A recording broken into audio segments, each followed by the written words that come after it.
Assalamualaikum warahmatullahi wabarakatuh. Innal hamdalillah nahmaduhu wa nasta'inuhu wa nastaghfiruh wa na'udzu billahi min syururi anfusina wa min sayyiati a'malina. May yahdihillahu fala mudhillalah wa may yudlil fala hadiyalah. Asyhadu an la ilaha illallah wahdahu la syarikalah wa asyhadu anna Muhammadan abduhu wa rasuluh. Huwaladzi arsala rasulahu bil huda wa dinil haq liyudhhirahu 'ala dini kulli wa kafa billahi shahida. Wa qala ta'ala fi kitabil karim, a'udzu billahi minasyaitonir rajim. Inna fi khalqis samawati wal ardi wa ikhtilafil laili wan nahari la ayatil li ulil albab alladzina yadhkurunallaha qiyaman wa qu'udan wa 'ala junubihim wa yatafakkarun. Amma ba'd. Saudaraku yang dirahmati Allah Subhanahu wa taala, alhamdulillah pada episode ini kita bisa bertemu kembali untuk melanjutkan pembahasan kajian kita tentang peningkatan potensi diri, yaitu meningkatkan kualitas raga kita supaya menjadi raga yang jismun kamilun, kemudian supaya menjadi aklun zakiyun wa qalbun salimun. Kemarin sudah kita bahas tentang bagaimana menguatkan jasad supaya menjadi qawiyul jism atau jismun kamilun. Kita pada saat ini akan bahas mengenai bagaimana penguatan akal kita, peran otak kita supaya menjadi aklun zakiyun, akal yang cerdas. Namun sebelumnya marilah kita tundukkan hati kita, pikiran kita untuk bermunajat kehadirat Allah Subhanahu wa taala. Karena hidayah dan karunia-Nya kita bisa hidup dengan baik di muka bumi ini, dan karena teladan dari Rasulullah Shallallahu Alaihi Wasallam kita bisa memahami tentang arti Islam yang sesungguhnya. Kepadanya, kepada Rasulullah kita semuanya berkewajiban untuk sholawat dan salam kepada beliau. Saudaraku yang dirahmati Allah Subhanahu Wa Taala, setelah fisik kita kuat, maka sebagai umat, sebagai orang Islam kita harus menguatkan pikiran kita, peran dan kecerdasan pikiran kita. Karena manusia mendapatkan amanah sebagai khalifah di muka bumi ini, tugasnya sangat-sangat berat. Aspeknya sangat luas, dimensinya sangat banyak. Maka kita harus menyiapkan segala sesuatunya dengan prima dan paripurna. Nah, itulah sebetulnya yang kita bahas pada kajian ini. Saudaraku, manusia diberi otak, pikiran, dan itu adalah kelebihan potensi yang tidak dimiliki oleh makhluk ciptaan Allah selain manusia. Meskipun itu kepada malaikat, kepada jin, apalagi hewan dan alam sekitarnya ini. Hanya manusialah yang diberi akal, yang diberi kecerdasan, yang diberi otak. Maka peran sebagai khalifah di muka bumi ini, potensi akal sangat-sangat penting. Di dalam Al-Quran tadi Allah Subhanahu wa Ta'ala berfirman di dalam Quran surat Ali Imran 190-191 bahwa Allah Subhanahu wa Ta'ala menciptakan bumi, langit dan seisinya, ya, serta yang ada di antara keduanya, antara langit dan bumi itu merupakan tanda-tanda kekuasaan Allah bagi orang-orang yang berpikir. Inna fi khalqis samawati wal ard wa ikhtilafil laili wan nahar la ayatil li ulil albab. Jadi Allah menciptakan bumi, langit dan seisinya, kemudian dipergilirkannya siang dan malam, pagi dan sore, petang. itu merupakan tanda-tanda kekuasaan Allah bagi ulil albab, yaitu orang-orang yang mau berpikir. Kapan dan di mana mereka harus berpikir? Alladzina yadhkurunallaha qiyaman wa qu'udan wa 'ala junubihim wa yatafakkaruna fi khalqis samawati wal ard rabbana ma khalaqta hadza batila subhanaka faqina adzabannar. Yaitu siapa? Yaitu orang yang mau berpikir, merenungi tentang ayat-ayat Allah, ciptaan Allah itu baik dalam keadaan duduk, baik dalam keadaan berdiri, baik dalam keadaan duduk maupun keadaan berbaring. Senantiasa memikirkan, senantiasa berzikir kepada Allah dan memikirkan ciptaannya. Kemudian berkata, Rabbana ma khalaqta hadza batila. Ya Allah, Engkau ciptakan semuanya ini enggak main-main, semuanya ini bermanfaat untuk manusia. Subhanaka faqina adzabannar. Maha suci Allah, maka peliharalah kami dari siksa api neraka. Itu adalah peran otak. Ayat-ayat Allah tentang bagaimana agar manusia mengoptimalkan peran otak itu banyak sekali. Ada diingatkan oleh Allah, afala tatafakkarun, afala ta'qilun, afala tatadabbarun, supaya bertadabur. Ini tentang ayat-ayat Allah, perintah untuk menggunakan akal. Nah, bagaimana dan dalam keadaan apa kita berzikir dan menggunakan akal itu? Yang pertama dalam keadaan berdiri.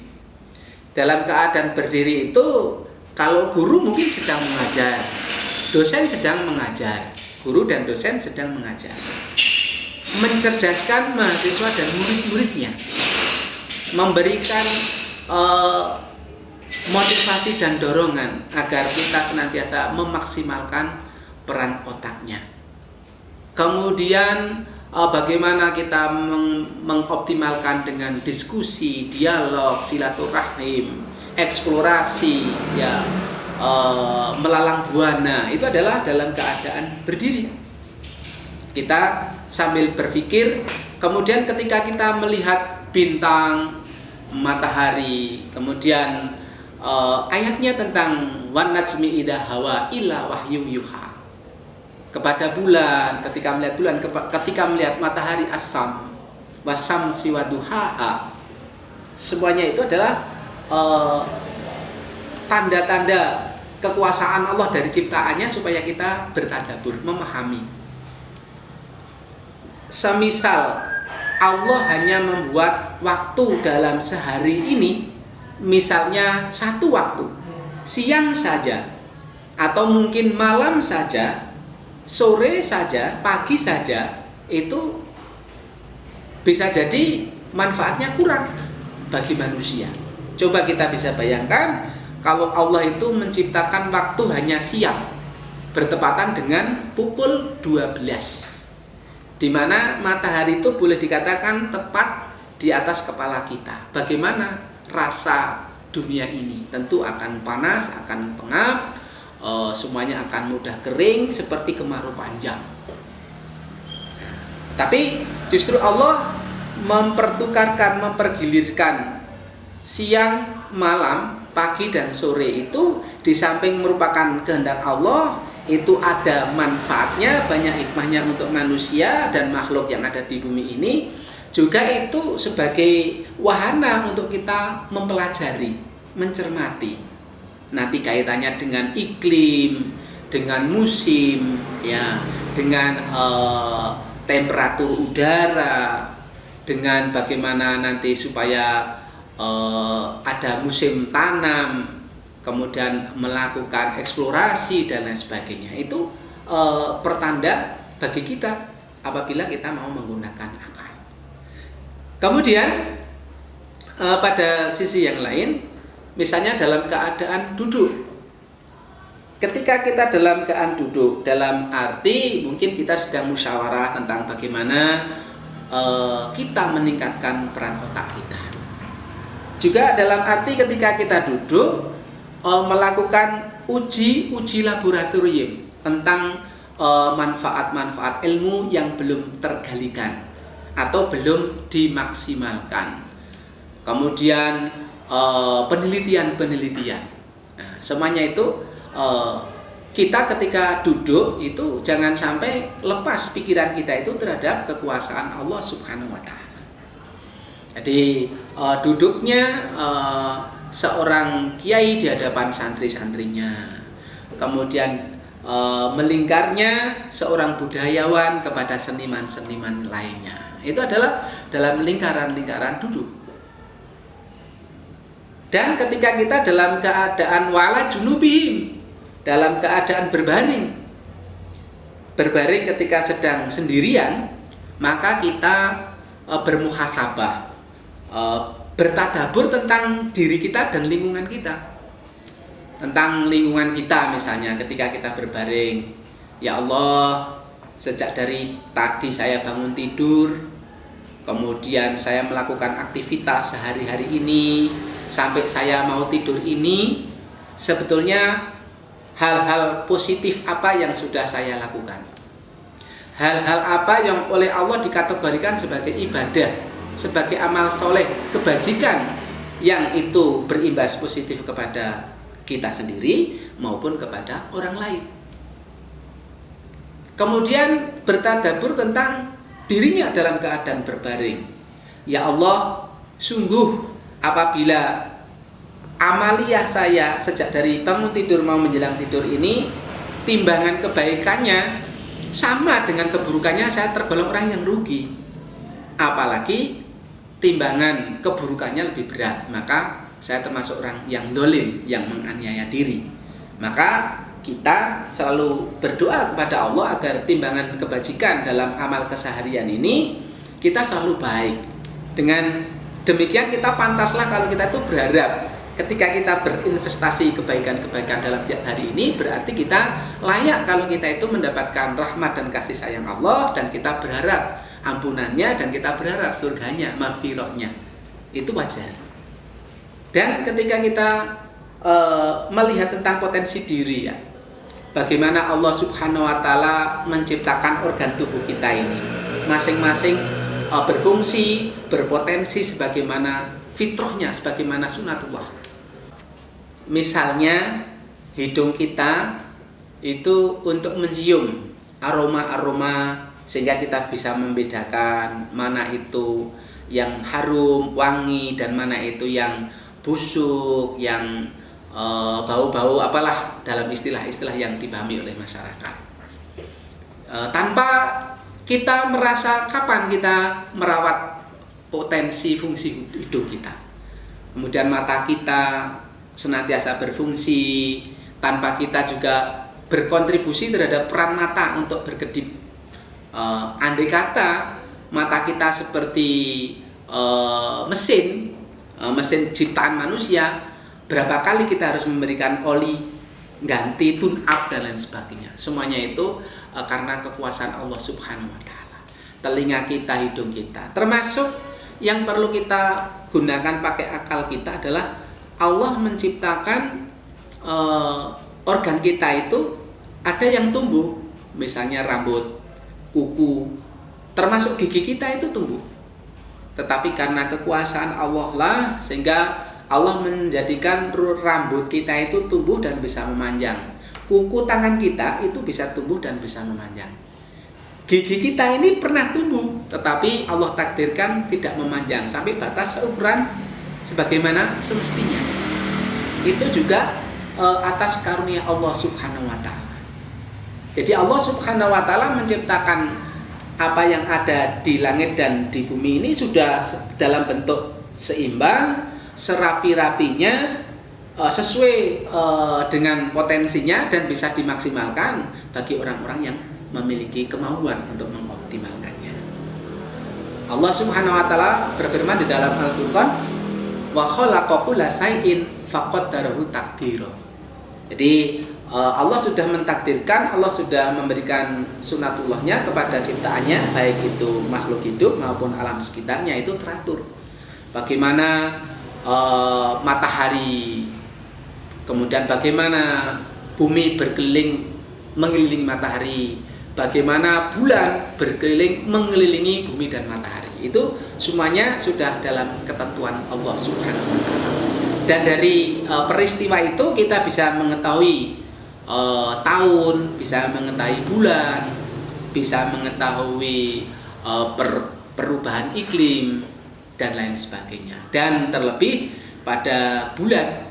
Jadi bulan itu kan subhanallah Allah mengaturnya ketika tanggal 1 kecil, tanggal 2 besar, terus makin membesar, akhirnya bulan purnama. Kemudian mengecil lagi. Ya artinya orang untuk mengetahui bulan komariah itu lebih efektif, lebih mudah daripada mengetahui dengan menggunakan alat bantu lain semacam bintang dan matahari. Ini Allah sudah memberikan tanda-tanda terhadap fenomena ini. Nah, itulah ketika nanti kita memberikan potensi akal dengan cerdas. Nah, sedangkan kebutuhan akal itu adalah ya bahasa lainnya makanannya akal adalah ilmu. Maka di dalam Mujadilah Allah Subhanahu wa taala berfirman, "Yarfa'illahu alladziina aamanu minkum walladziina utul ilma darajat." Allah akan mengangkat derajat orang-orang di antara kamu yang beriman dan berilmu.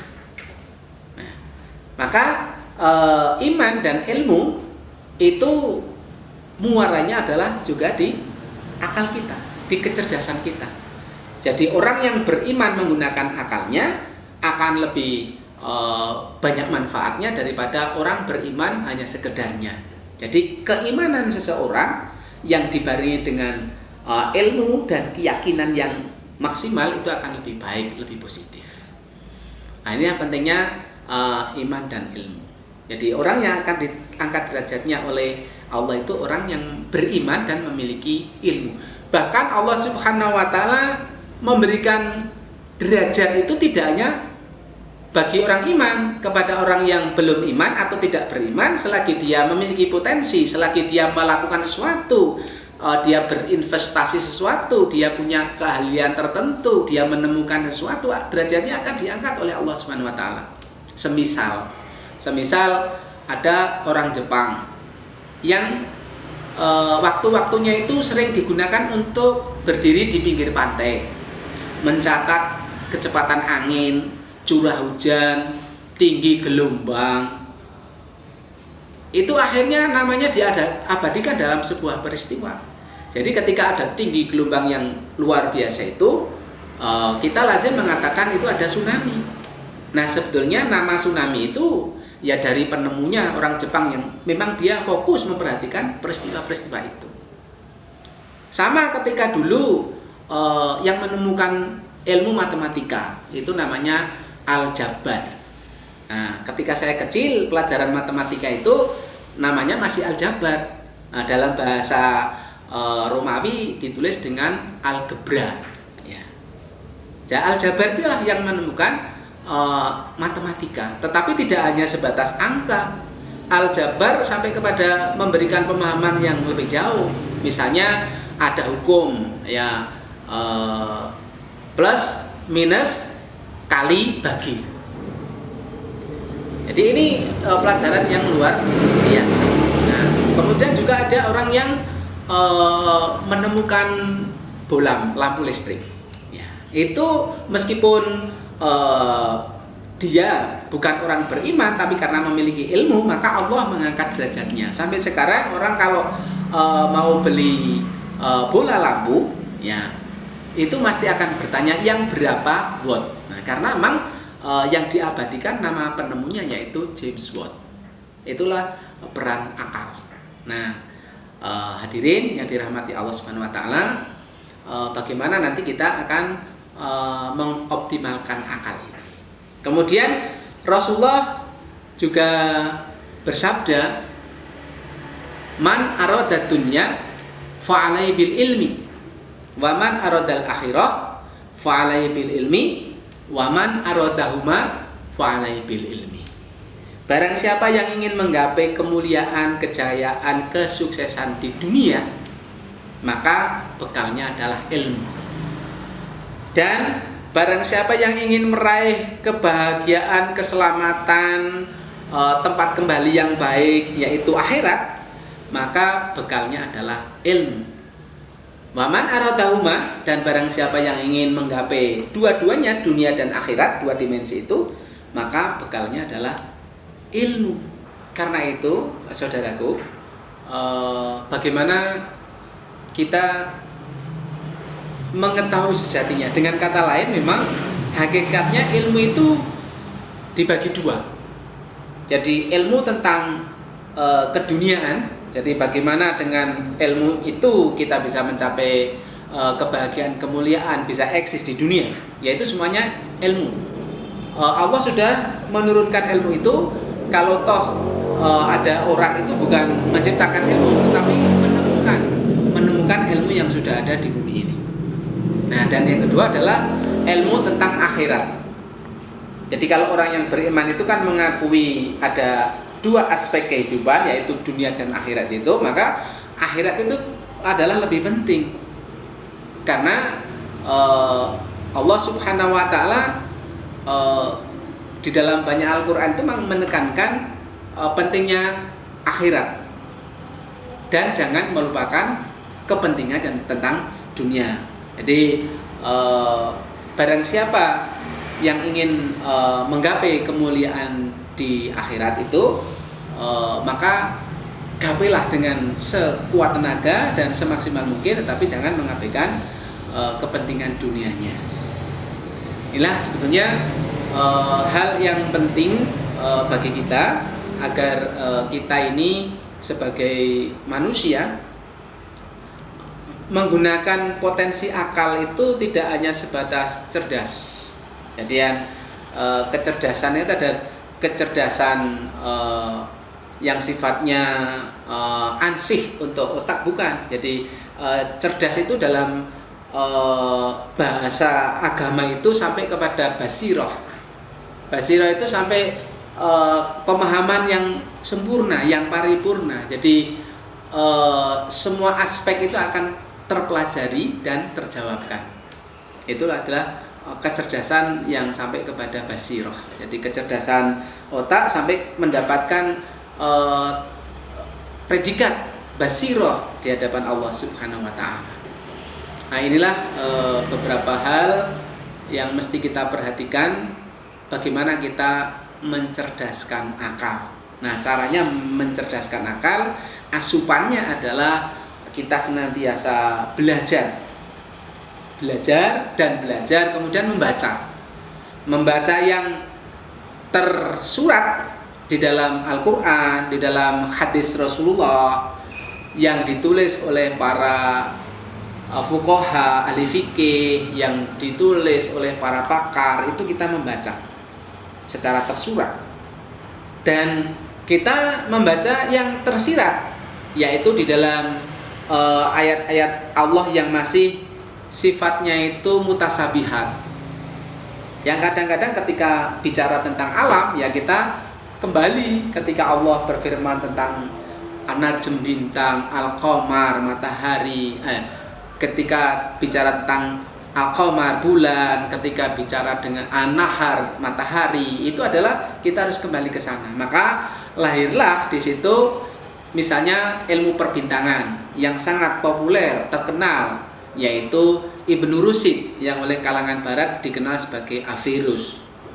Nah, inilah sebetulnya dengan mempelajari fenomena alam, ayat-ayat Allah yang masih mutasabihat ini ternyata juga memberikan predikat tertentu, gelar tertentu, menghantarkan seseorang sampai kepada predikat yang layak mendapatkan perhatian dari Allah Subhanahu wa taala.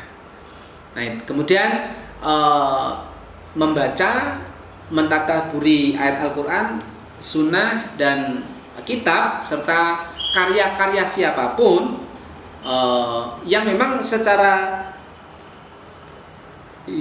universal, ya, nilai-nilai universal itu memang baik. Jadi sebenarnya kan karya siapapun, temuan siapapun yang memiliki kebenaran empiris, diterima secara aksioma dan secara universal masyarakat mengakui, ya itu juga harus kita pelajari.